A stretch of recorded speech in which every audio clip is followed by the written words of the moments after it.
Oke, kita mulai kuliah pakar pada pagi hari ini. Saya buka dulu. Selamat pagi. Assalamualaikum warahmatullahi wabarakatuh. Yang kami hormati Ketua STIMIK Amikom Surakarta, Bapak Muhammad Hari Purwidiantoro. Yang kami hormati Pembantu Ketua 1 Bidang Akademik, Bapak Muhammad Widianto Hadi. Yang kami hormati Pembantu Ketua 3 Bidang Akademik, Bapak M. Nur Juniadi. Yang kami hormati rekan-rekan Kepala Prodi dari S1 Informatika, D3 Komputerisasi Akuntansi, dan D3 Manajemen Informatika, dan juga rekan-rekan dosen yang sudah hadir pada kuliah pakar pagi hari ini.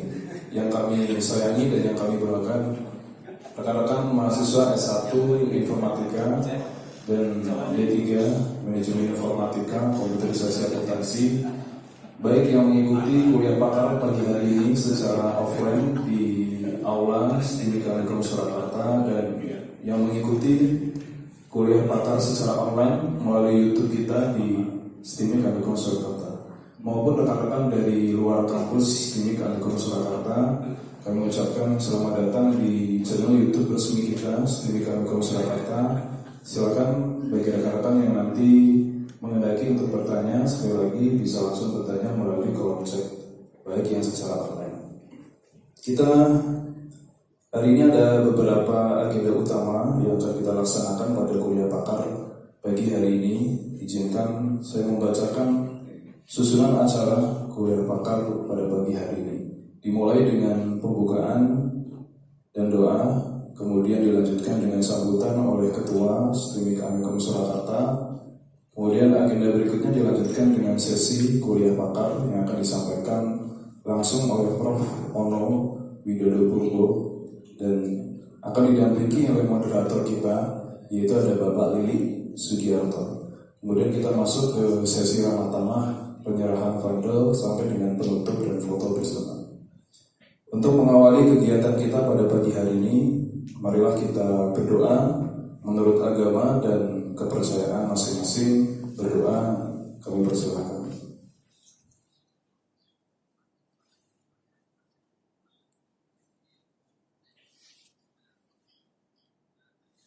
Selesai. Kita menginjak ke agenda yang pertama, yaitu sambutan dari Bapak Ketua STIMIK Amikom Surakarta, Bapak Muhammad Hari Purwidiantoro. Waktu dan tempat kami persilakan.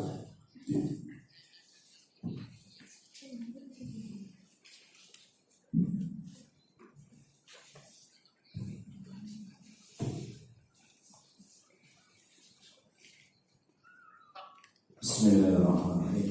Yang saya hormati Prof. Ono Widodo Purbo, yang saya hormati Pembantu Ketua Bidang 1 Bapak Widianto Hadi, yang saya hormati Pak Nur Juniadi selaku Pembantu Ketua Bidang 3, yang saya hormati Kak Brodin dan Bapak dan Bapak dan Pak Nambasiki, yang saya hormati teman-teman semuanya yang hadir dalam kesempatan hari ini.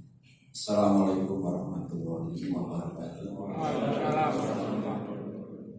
Pertama-tama marilah kita panjatkan puji syukur kehadirat Allah Subhanahu wa Ta'ala atas karunia nikmat hidayahnya, sehingga pada hari ini kita masih diberi kekuatan, kesehatan dan kesempatan, dan kita masih diberi kebahagiaan pada hari ini, sehingga bisa bertemu, berkumpul, bersilaturahmi dalam rangka kuliah pakar digital forensik oleh narasumber Prof. Ono Purbo Wibowo di STIMIK Amikom Surakarta.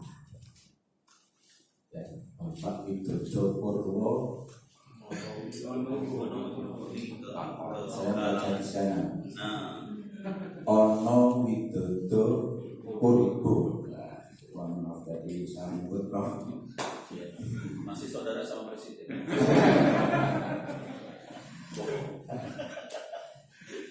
Ini selamat datang Prof. Ono di STIMIK Amikom Surakarta. Terima kasih. Tepuk tangan pada Pak. Perlu diketahui Prof. Ono bahwa Amikom itu ada 3. Yang pertama Universitas Amikom Ngayogyakarta. Yang kedua Universitas Purwokerto.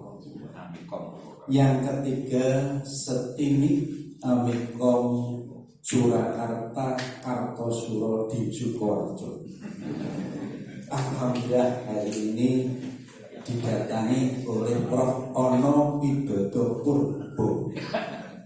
Nah, Yang keempat ada IPTS. masih adanya.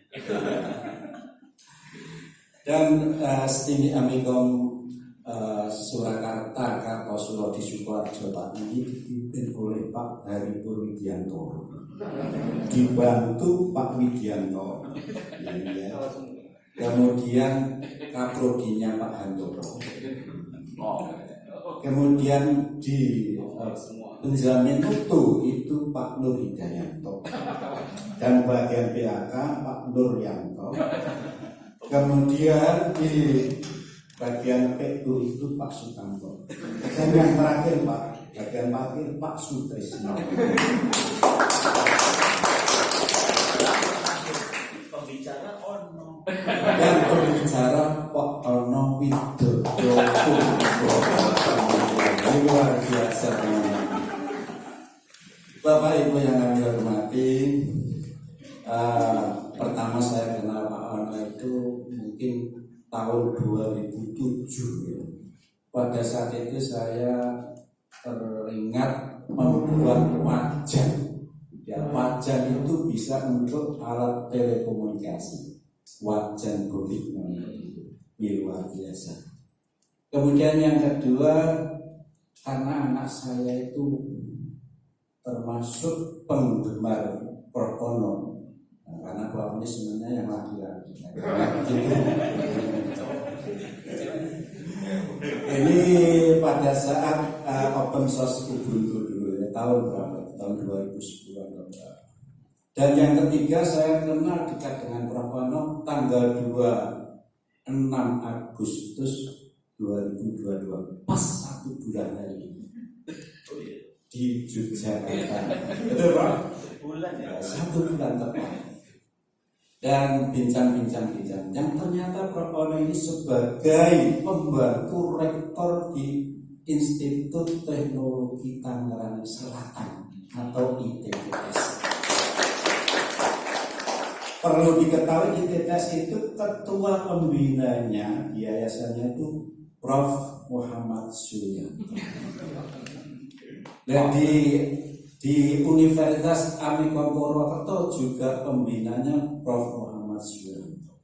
Di sini STIMIK Amikom Surakarta ini juga pembinanya Prof. Muhammad Suyanto. Sehingga kita dengan ITTS itu saudara. Karena saudara kita bincang-bincang agak lama, dekat, kemudian makan bersama sate Pak ya kemarin. Sate. Ya Alhamdulillah kita akhirnya bisa Prof. Ono menyampaikan bahwa tanggal 25 itu mau ke Solo UNS. Ya saya ngomong, hampir Pak, kita kan saudara. Hampir di sini Alhamdulillah dia bisa datang hari ini dalam kondisi sehat walafiat. Amin. Kemudian Bapak Ibu yang kami hormati, nanti kuliah pakar ini mohon diikuti sampai selesai karena dia itu ahli. Ya kalau teman-teman baca referensi di itu, tidak bisa sampai itu selesai. Di Wikipedia itu saya baca, waduh luar biasa Bapak ini. Tapi dia sangat-sangat berprofil yang terus kita. Kemudian nanti kalau Bapak Ibu ada pertanyaan, silahkan bertanya yang berkaitan dengan apa yang disampaikan hari ini. Saya juga akan tanya. Mungkin sekarang saya sampaikan ya pertanyaan saya satu saja Prof. Kenapa Prof. Ono tidak mempunyai WA? WA dengan istrinya gitu. Ini nanti mohon dijawab. Ya saya Oh ya WA sama istri. masa saya WA dengan Bu Ono. Begitu Prof. Terima kasih. Mudah-mudahan hari ini bisa berjalan dengan lancar. Dan sebelum saya tutup, saya akan baca pantun, Prof. Naik kereta dari Kartosuro, jangan lupa turun di Tasik. Kuliah bakar dengan Pak Ono, ya. Materinya asik, digital forensik. Terima kasih Assalamualaikum warahmatullahi wabarakatuh. Wah iya berat itu. Balas pantunnya berat itu. Ada santunnya. Langsung beri putih udah. Terima kasih Bapak Hari atas sambutannya. Sekali lagi aplaus dulu untuk Pak Hari ya. Pantunnya mengena sekali tadi yang terakhir. Kami informasikan juga untuk rekan-rekan yang live di YouTube, sekali lagi nanti akan kami share link presensi. Mohon nanti diisi dengan nama lengkap kalian, karena nanti kita akan memberikan e-sertifikat kuliah pakar pagi hari ini. Selanjutnya kita menginjak ke agenda utama kita, yaitu kuliah pakar yang akan disampaikan langsung oleh Prof. Ono Widodo Purbo dan akan dipandu oleh moderator kita Bapak Lili Sidiarto Purbo. Bapak Lili Sidiarto. Perlu diinformasikan yang dulu di depan ternyata belakangnya O semua ternyata ya. Ini bukan suatu kebetulan dan memang sudah disengaja seperti ini oleh panitia. Baik, selanjutnya kami langsung berikan waktu untuk sesi kuliah pakar kepada moderator Bapak Lili Sudirto. Waktu dan tempat kami persilakan. Silakan Bapak. Cek. Yakin bagus. Kayaknya lu berat. Oh. Oke. Baik, pinjam sebentar ya Prof. Terima kasih, ini pagi yang sangat membahagiakan untuk kita. Ini suatu kehormatan juga bagi kita ya. Kita didatangi oleh mohon maaf yang istilahnya pakarnya pakar, ahlinya ahli gitu ya. Dan kita suatu kehormatan bagi kita Prof. Ono gitu ya. Nanti sebelum kita mulai, mungkin saya singkat saja untuk saya buka dulu. Pertama-tama Assalamualaikum warahmatullahi wabarakatuh. Baik, ini terbukti ampuhnya itu melebihi dukun, karena tadi saya mau menyampaikan Prof gitu ya, beliau gitu ya, sudah didahului dulu. Nanti mau menyampaikan ini kan Mas gitu. Oke, sudah dibukakan. Baik, saya pikir ini anti mainstream memang Prof Ono ini. Jadi jangan-jangan dukun kalah sakti sama beliau. Karena sekarang hebatnya perkembangan di IT kita gitu ya. Tapi masih secara nasional mungkin kemarin sempat heboh gitu ya di dunia apa itu masalah hacking, biorka gitu ya. Nah ini kita juga menyambut. Nanti kita bahas lah. Jadi kita satu step lebih maju, bahasan kita bagaimana sih bisa tracksal dan lain sebagainya, mungkin digital forensik. Nanti yang akan disampaikan beliau Prof Ono. Kita ngikut saja Prof, nanti materi apa yang mau disampaikan dari jenengan.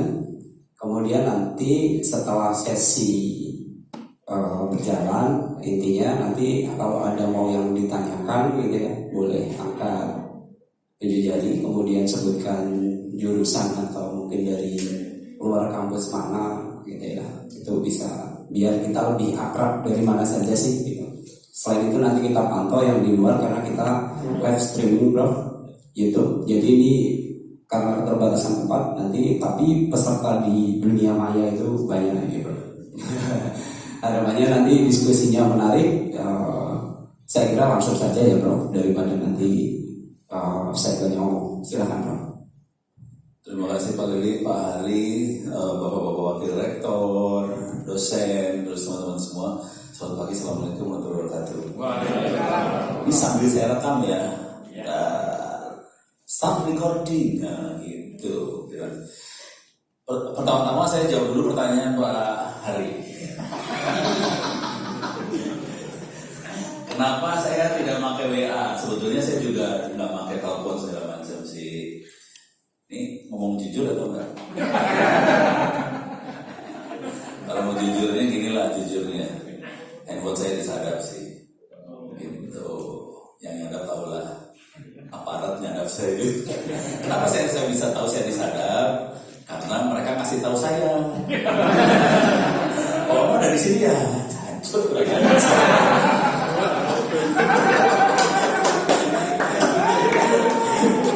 Jadi sejak itu saya udah males, dan WA juga sebenarnya disadap sih. Gitu. Mau tahu cara ngetesnya disadap atau enggak? Gampang. Katanya WA kan end-to-end encryption ya. Oke. Bisa disadap nggak? Kalau yang end-to-end nggak bisa sebetulnya. Kecuali kita pasang trojan di handphone, bisa. Cuman yang grup disadap. Gitu. Gimana cara ngetesnya? Gampang. Coba bikin grup baru. Bikin aja grup baru, apa aja bikin grup baru. Sebelum terlalu jauh, pertanyaannya, yang punya WA sama Facebook sama nggak? Sama kan? Facebook hidupnya dari mana? Iklan. Ya, coba perhatiin. Kita ngomong sesuatu dulu, bikin grup. Kita ngomong sesuatu yang nggak pernah kita omongin. Misal kita ngomong soal real estate, kita ngomong soal apa yang pernah kita omongin. Tolong perhatikan iklan yang keluar di Facebook. Sama. Gitu. Karena dunia itu kan, dunia sana kan melakukan mata-mata semua. Google mata-mata, Facebook mata-mata, semua melakukan mata-mata untuk supaya bisa dapetin user experience yang bagus. Ngomongnya user experience, padahal dia pengen tahu kita sukanya apa supaya iklan yang dikeluarin persis sama dengan yang kita suka. Untuk tahu kita sukanya apa, dia harus mata-matain kita dong, kan? Ya udah, segala macam cara dilakukan untuk memata-matai kita. Kemudian dikeluarin jadi iklan, ikhlas. Langsung mengkerot. Enggak, kalau saya udah mulai ngomong gini, mulai pada dia. Contoh lain ya, contoh lain mata-mata dulu ya. Ini sebenarnya kategorinya udah forensik loh. Ini kategorinya forensik ya. Kita pengen tahu ini gimana sih caranya dia melakukan itu semua gitu ya. Contoh forensik yang lain. Pada pernah masuk ke toko online kan? Ya. Toko online. Coba masuk ke toko online. Coba perhatikan iklannya. Setiap orang iklannya sama atau beda? Beda. Kok bisa beda? Gimana dia tahu bahwa orang sukanya ini? Pak Hari sukanya apa? Tahu dari mana? Coba. Hah? Riwayat apa? Melihat ya. Belajar. Apa yang kita beli dicatat sama mereka kan? Ada lagi yang lain? Melihat, seringnya melihat itu. Kita searching keyword yang kita masukin. Sekarang kasih. Jadi itu benar. Nah, saya ini sekalian ini jadi biasa kita dari forensik ya Pak. Misalnya bukan Tokopedia, bukan Bukalapak. Wah, ini beneran. Saya ketemu sama namanya Pak Ibam. Ibam itu waktu itu posisinya adalah Vice President Bukalapak, urusannya machine learning, AI dan sebagainya. Salah satu objektifnya adalah yang keluar tadi iklan tadi ya, iklan tiap orang beda. Nih, cuman yang waktu itu eksplisit dia ngomong ke saya gini, misalnya saya pengen beli sesuatu, saya beli misalnya Arduino, oke. Ini barang Arduino, saya pengen beli ya. Nih, misalnya saya mau beli, saya lemot banget ya.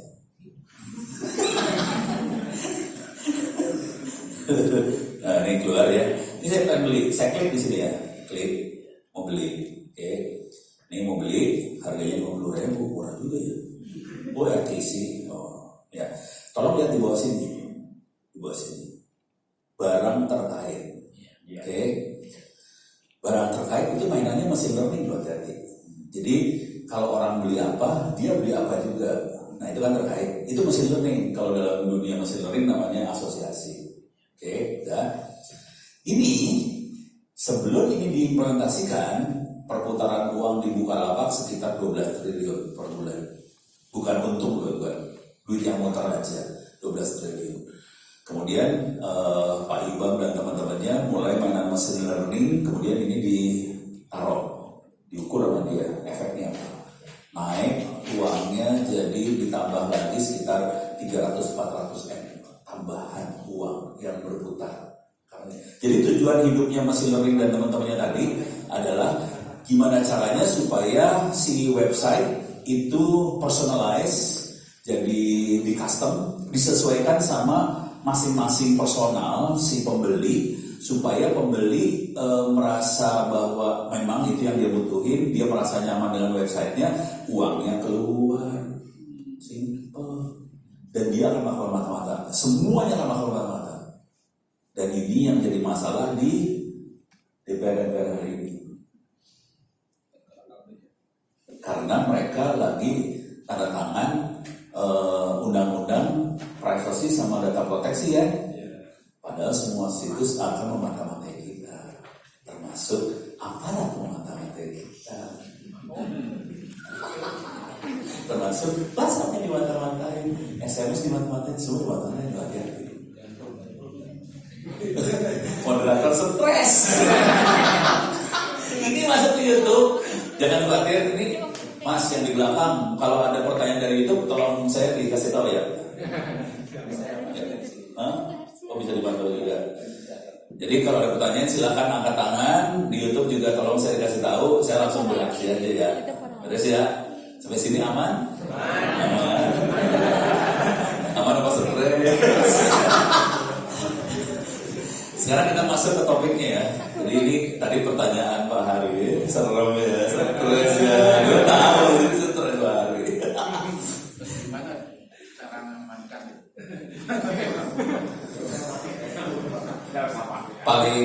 Paling enggak, ya yang paling masalah grup. Jadi kalau grup kita lepas, kita aman sih sebenarnya. Tapi jangan khawatir, handphone kita di tracking sama operator.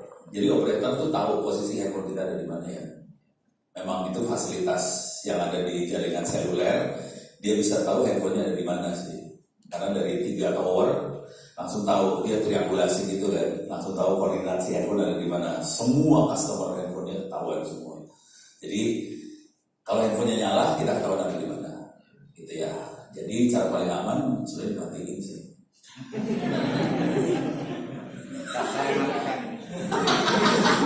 Cuma kalau dimatiin, kalau Pak Hari duit hilang, kalau saya kan nggak mau. Itu kemarin kejadiannya orang-orang intelijen tuh, mana susah banget sih ngomongin power pakai WA. Orang teman-teman lu yang nyadar gue, ngapain gue nyalain, pusing. Karena memang saya ngajarin sih, udah gitu mereka praktekin ke orang-orang isi kurang ada bangsa tuh. Terus ya, sip. Sekarang kita masuk ke topik hari ini, forensik. Oke. Sebelum masuk ke forensik, saya kasih tahu ilmu benernya. Ada di sini. Oh iya benar juga ya.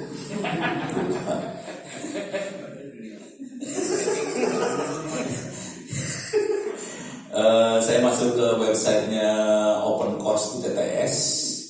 Jadi ini kita bikin di ITTS, bikin web namanya opencourse.itts.ac.id, free, gratis. Oke. Nah, ini tadi saya udah ngobrol sama Pak Hari dan teman-teman, kalau mahasiswa di sini pengen ngambil, silahkan, monggo, silahkan ngambil kuliah di sini di Open Course ITTS, gratis. Kalau boleh saya usul, kalau nanti mahasiswanya berhasil lulus, ini yang lulus hanya yang dapat nilai 90 ya. Ya. Yang jadi Jadi di atas 90 baru keluar sertifikatnya. Kalau nggak 90, sertifikat nggak keluar. Gitu. Dan ini ujiannya boleh diulang berkali-kali, tidak ada batas. Dan diambil hanya nilai tertinggi. Jadi disengaja seperti itu. Karena kita semua tahu bahwa mahasiswa Republik Indonesia hanya belajar waktu ujian aja kan. Sejak semalam, mending semalam. Sistem kebut waktu ujian, waktu ujian aja dia belajar. Udah gitu ujiannya online, jadi belajarnya sambil googling. Ya. Terus kalau diambil nilai tertinggi, jadi mau ujian 2 kali nggak apa-apa. Ya. Dan kita juga tahu bahwa anak-anak mahasiswa hanya pinter kalau bacanya berkali-kali kan, makanya diizinin ujian berkali-kali. Nah, sekarang khusus buat urusan cyber forensik ada di kuliah cyber security. Nah, saya ini ya, cyber security, cyber security. Nah, ini kalau dilihat, ini kuliah beneran sih sebenarnya. Jadi kuliah saya yang ini, yang benerannya. Kalau diperhatikan, kalimat pertama di kuliah adalah untuk dapat nilai A. Beres ya? Karena tujuan hidup mahasiswa kita kan cuma dapat nilai A. Mau pintar kan nggak peduli, pokoknya nilai A doang. Bener ya? Terus kalau kalimat yang kedua adalah kayak gini, dosennya lebih suka kalau mahasiswa nulis buku. Kalau cuma ujian doang, ya Anda akan lulus juga sih. Cuman dosen lebih suka nulis buku. Kenapa sampai nulis buku? Tapi ini kalau anak-anak open course mengerjain boleh. Kalau enggak, ujian juga nggak apa-apa sih. Cuman kalau indoktrinasi saya di kampus, kira-kira cara berpikirnya gini. Kalau Anda cuma kuliah di TTS, kuliah, ngerjain kuis, UTS, UAS, dapat nilai, terus ujian, terus dapat ijazah, Anda nggak akan bisa menang kompetisi lawan ITB, UI, UGM. Supaya bisa menang kompetisi lawan UI, ITB, UGM, mau nggak mau Anda harus punya karya yang di atasnya mereka. Kalau cuma modal ijazah, kita ngelamar kerja, dicoret lah, kita dibuang lah. Kita kan buangan lah ibaratnya kalau lawan mereka ya. Ya udah, harus punya karya. Karyanya apa? Buku. Dan mahasiswa ITS kemarin sudah masuk 1 buku ke Andi. Sekarang ada lagi si Fatah itu lagi nulis 2 buku. Dan Fatah itu anak semester 3 ya, bukan semester atas, semester 3. Dia lagi bikin teknologi 5G sendiri. 4G-nya udah mulai jalan, lagi mau naikin ke 5G semester 3. Parah ya. Parah sekali. Dosennya kayak apa tuh? Dosennya kayak manusia. Kayak manusia dosennya. Berarti bukan manusia. Kayak manusia. Terus ya, jadi target pertama nulis buku. Sekarang kita lihat, ini cara nulis bukunya ditulis di sini, caranya segala macam. Nah, sekarang ujiannya tadi udah saya sebutin, boleh ngerjain UTS, UAS, segala macam berkali-kali. Jadi sama yang saya sebutin tadi. Oke. Nah, saya kasih hasil akhirnya dulu ya. Hasil akhirnya kalau bisa ini ngerjain semua, langsung di sini akan keluar sertifikat otomatis. Kalau nilainya di atas 90 ya. Sertifikat bagi mereka yang nilainya di atas 90 akan keluar otomatis. Semuanya dihitung otomatis sama sistem. Jadi ini sebenarnya dosennya nggak ngerjain apa-apa sih. Semuanya sistem aja. Ujiannya juga sistem aja. Cuman yang akan berat buat dosen yang bikin kuliah seperti ini adalah bikin soalnya. Kalau mau tahu soalnya ada berapa di sini, ada 6.000. Bikinnya berapa lama? 2 tahun. Yang susah bikin soal doang sih. Jadi kalau soal udah dibuat, hidupnya enak, langsung semuanya otomatis. Ini saya kasih lihat, kalau klik di sini, nih klik. Ini yang lulus kelihatan jumlahnya 97 orang. Kalau mau tahu jumlah mahasiswa yang ada di open course ada sekitar 9.700-an orang, yang bisa lulus cuma 97 orang. Jadi cuma 1% yang bisa lulus. Makanya ada Bejorka, ada BPJS jebol, ada Singkang jebol, karena memang cuma segini kondisinya, parah. Dan ini yang lulus bisa download sertifikatnya gratis loh, gratis. Kita ada Bejorka nggak itu yang lulus itu? Ada apa? Yang lulus tadi ada Bejorka nggak itu? Nggak tahu. Dia nggak kangen kenal Bejorka di sini. Jadi yang lulus bisa. Jadi Pak Hari dan teman-teman kalau mau iseng banget, bisa bikin seperti ini juga. Ini jujur targetnya bukan buat ngasih ke Amikom sih sebenarnya. Target kita buat marketing cari mahasiswa. Nih, gue buka rahasia aja di sini. Jadi kita bikin open course di TTS. Waktu itu ada kepala sekolah SMA di Tangsel segala macam, ada beberapa sekolah nanya, bisa nggak siswa saya ngambil kuliah di TTS waktu dia siswa? Oh bisa, nggak masalah. Oh kita bikinlah yang ini kan. Artinya yang bisa masuk sini siapa aja kan, termasuk siswa SMA, SMK bisa ngambil ini. Gitu. Akibatnya apa? Kalau tuh anak pinter, kan kita monitor di sini. Tinggal diundang aja, tidak ada ujian saringan masuk, langsung kamu kuliah di TTS ya, kita kasih beasiswa loh. Benar, kejadiannya kayak gitu. Dan ini kemarin ada teman-teman di sini saya kasih, ini ada bablas ya ngomongnya ya, para sekalian ngasih cerita dikit ke ini. Teknik marketing nih. Ini kebetulan saya banyak teman-teman dari industri langsung, contohnya ini dan security. Security mereka adalah orang-orang yang bikin peralatan untuk Mabes TNI, Kemhan dan sebagainya, cyber security banget. Pimpinannya, komisarisnya namanya Gildas. Dia mau ngomong ke saya, no, gue cari orang, tapi gue gak mau sarjana. Dia maunya SMK. Asli eksplisit ngomong saya maunya SMK. Saya nggak mau sarjana, soalnya sarjana cuma teori doang, ngomong doang. Minta maaf aja nih. Dia punya SMK. Kalau bisa ada sarjana yang skillnya bagus, dia juga mau sih sebenarnya. Cuman kalau ini minta maaf, ini sambil sini nggak boleh cuek lah ngomongin kayak gitu. Soalnya teman-teman di lapangan waktu itu nge-hire dari ITB, UI, UGM segala macam, jago ngomong, jago teori, suruh praktek nggak bisa. Udah gitu bayarannya mahal kan, sakit hati ya. Jadi mereka mendingan cari SMK yang nggak banyak cincong, harga murah, jago. Segaja kan?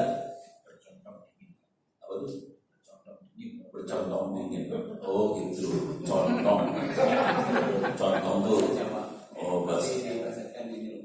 Oh ya siap, contong. Contong.